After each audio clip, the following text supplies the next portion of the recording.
Today our topic is Chapter 10 and choosing nominals. Nominal is another fancy grammatical term for something that we do all the time when we speak and write. Nominals act like noun phrases. This means they can assume the subject position, they can be a direct object, they can be an indirect object.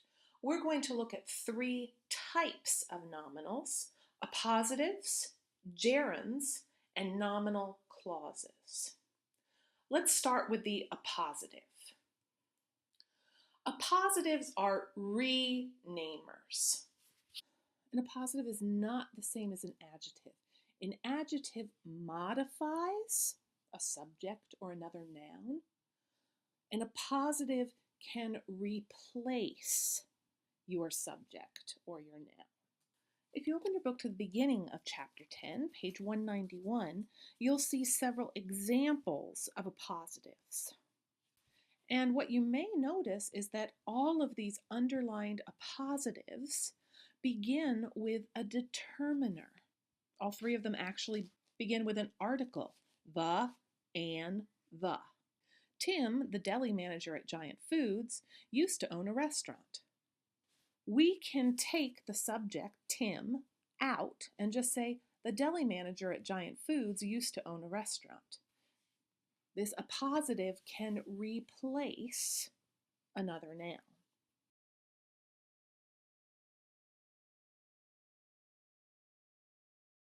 Most of my examples today are pulled from Victorian novels written by women, starting with Emily Bronte's Wuthering Heights, a Victorian classic. Here, our heroine, who is spoiled and obnoxious in many ways, is trying to explain to the family servant why she feels so miserable about her recent engagement. But supposing at 12 years old, I had been wrenched from the heights and every early association, and my all in all as Heathcliff was at that time, and been converted at a stroke into Mrs. Linton, comma. And then we get a series of appositives where she renames what it would mean to be Mrs. Linton instead of Kathy Earnshaw. The lady of Thrushcross Grange, the wife of a stranger, an exile and outcast, thenceforth from what had been my world. These appositives really give us the depth of despair that Catherine is going through. A big deal. You became Mrs. Linton, the lady of Thrushcross Grange. That sounds pretty good. The wife of a stranger. Okay, that sounds a little bit more negative. An exile and an outcast from her entire world. Wow, that sucks. The appositives build up an emotional tension and show us why Kathy equates getting married to Edgar Linton as death. We could remove the subject, this noun, Mrs. Linton, and everything would still make sense. Converted at a stroke into the lady of Thrushcross Grange. Converted at a stroke into an exile. Nominals, including appositives, replace a noun. Here are some other examples from another Victorian novel by George Eliot, who is a woman. Middlemarch begins with two orphan sisters, and we learn that they have been living with their uncle. But our narrator doesn't stop there. We get a lengthy appositive because it has a long prepositional phrase. A man nearly 60, of acquiescent temper, miscellaneous opinions, and uncertain vote. We know that this uncle is an older gentleman, and he's relatively easygoing. He has many opinions, but he's agreeable, and even his political leanings are not settled. The young doctor of the novel, Lydgate, also gets a pile of appositives. We hear about his voice, and then his bearing. There was a certain fling. Well, what does that mean? A fearless expectation of success. Oh, well, that is a very certain fling. A confidence in his own powers and integrity. This is a guy with an ego. He is certain. successful, confident, a stark contrast to the uncle we have met earlier in the novel. Sometimes you will see appositives in a series like this. The narrator takes the readers along on his or her mental process, trying to work through what is it about this place, this house, this character, through a series of appositives. How do you punctuate an appositive? On the bottom of page 191, you may have noticed several commas involved in the underlined sections of the sentences. Because the rules are similar to the ones for adjectivals, if it's restrictive information, you can't take it out. It's really not renaming, it is naming for the first and only time. No comma. Most often, an appositive is non-restrictive information. It's extra. It's telling us in a different way. In this case, you would set off the appositive with commas. After the appositive, if it starts the sentence, before and after it, if it's in the middle of a sentence, and then before the appositive, if it closes your sentence. The example we're about to look at comes from page 193, the section for group discussion. And it challenges you to take two separate sentences and make one into an appositive to make a more complex sentence with different rhythm. Number 2 says, Alan B. Shepard was the first American to fly in space, period. He was launched on a 302-mile suborbital shot over the Atlantic in 1961. How could we combine these sentences by making one into an appositive? We can take the majority of the first sentence, Alan B. Shepard, comma, the first American to fly in space, comma.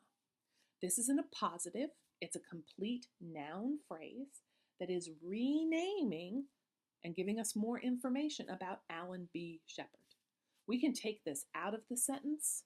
It's non-restrictive, therefore it has commas. And then I've completed it with the main idea of the second sentence.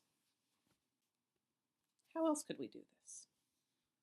Well, we could put our appositive at the beginning of the sentence, which would give a different rhythm and emphasis. The first American to fly in space, Alan B. Shepard, was launched on a 302-mile suborbital shot. So I've put my appositive in the middle of the sentence. I've put it at the beginning of the sentence. Now it only makes sense that I try it at the end of my sentence. Alan B. Shepard was launched on a 302-mile suborbital shot over the Atlantic in 1961, comma, the first American to fly in space. Why doesn't this work here? What does my appositive now appear to rename? Well, probably what comes right before it, 1961. The year 1961 was not the first American to fly in space. This is not a great place to put my appositive.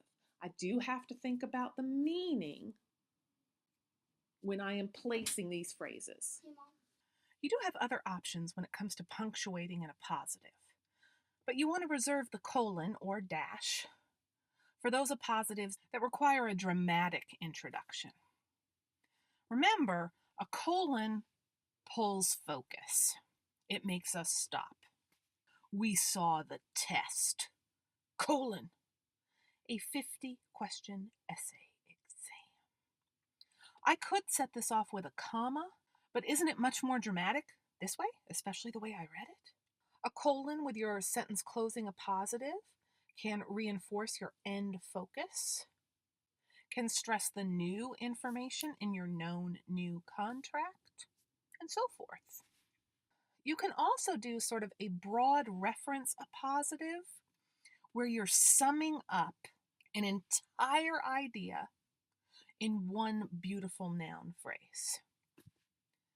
The test had 50 essay questions to be answered in 50 minutes.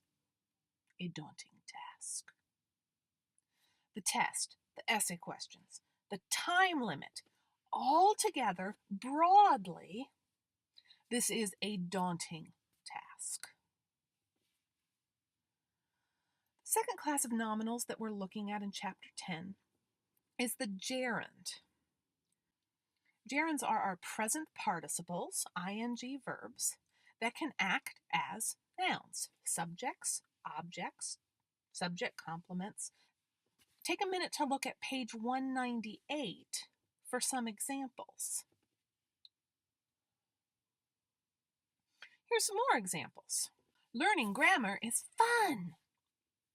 I could simply say learning is fun, but I've added an object. Learning what? Learning grammar is fun. This replaces another kind of subject like the class, our task. We practice. Well, what do you practice? It wouldn't hurt to have a direct object for this verb.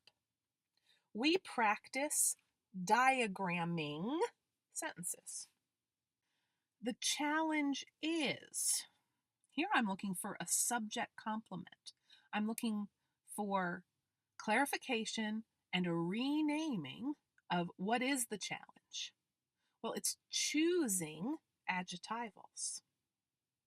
So far, have any of these sentences sounded stuffy or stilted or unnatural?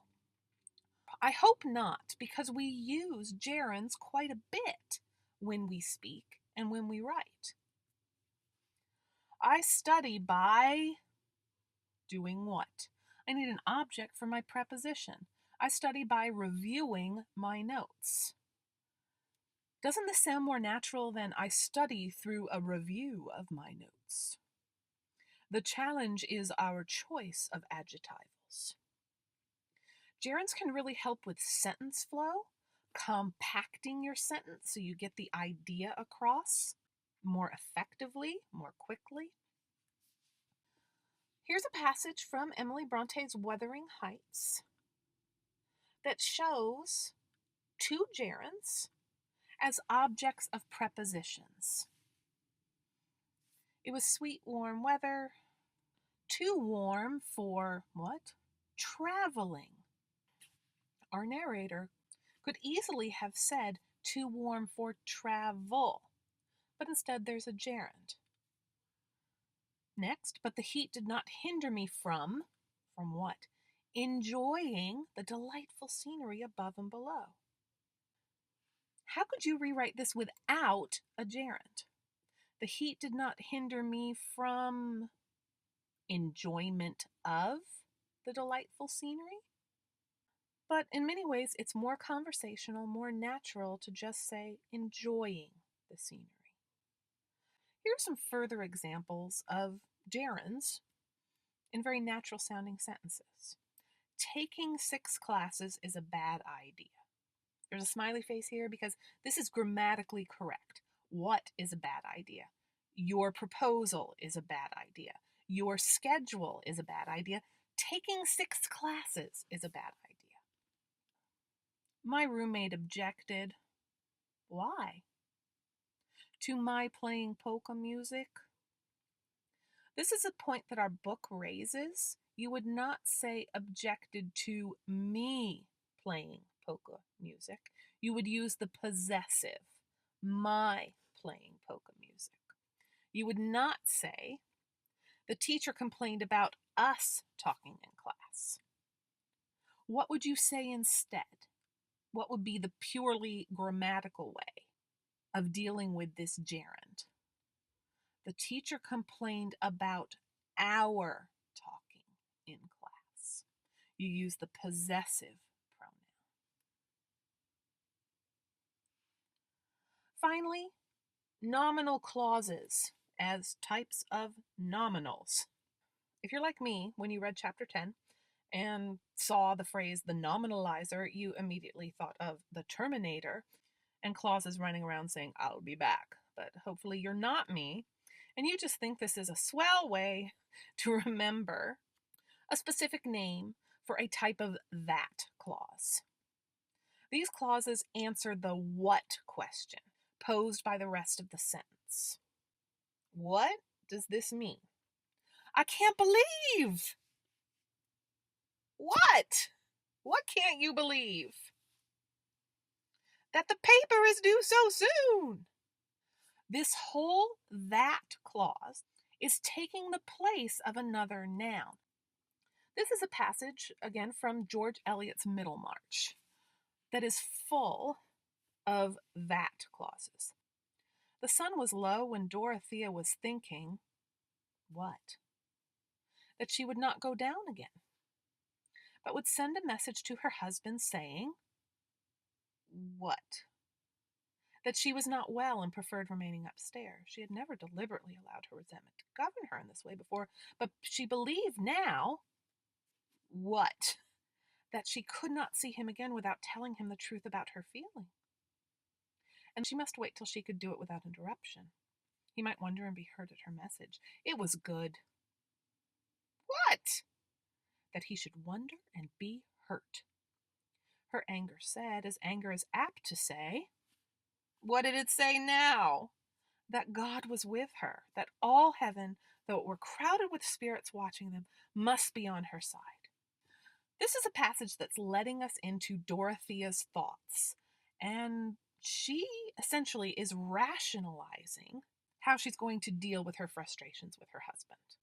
She's thinking, she's saying, she's believing. And we see all of these that clauses that are answering the question, what, posed by the rest of the sentences. Nominal clauses also can be useful as delayed subjects.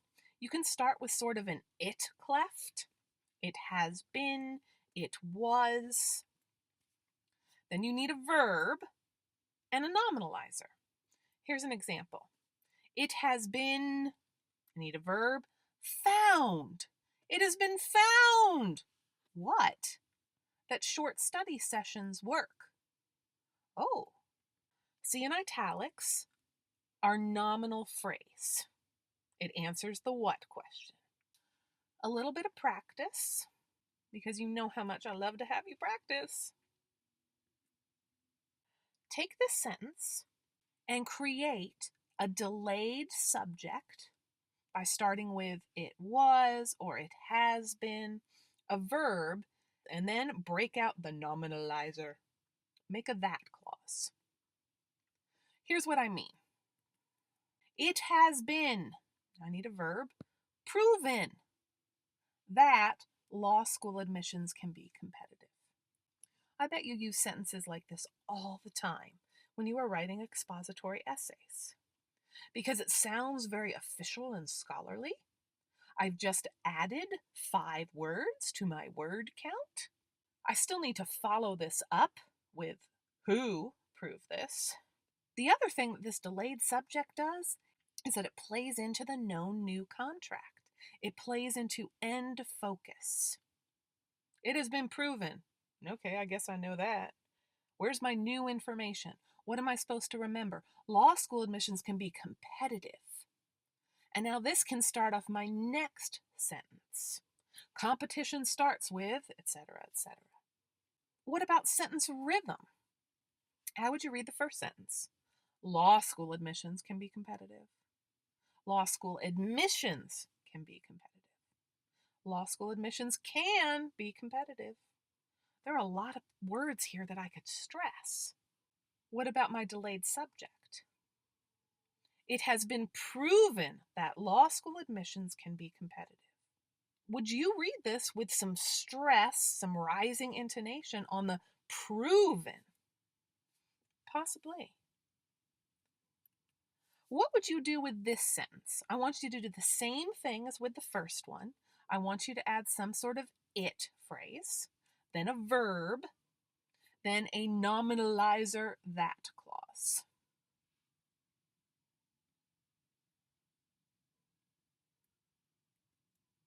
I went with it has been again. It has been suggested that public relations firms require strong ethics. I've taken a very strong, definitive statement. Public relations firms require strong ethics. And I've added doubt.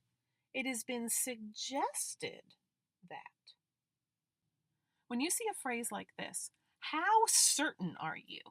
If you see, oh, it's been suggested that there's a link between this disease and eating this food? Are you skeptical? Are you intrigued to learn more? When you're delaying your subject like this, you want to choose your verb carefully. There's a difference between saying something has been proven and something has been suggested. This passage from Middlemarch you're going to need for today's quiz. I want you to look for nominals, appositives, gerunds, nominal that clauses.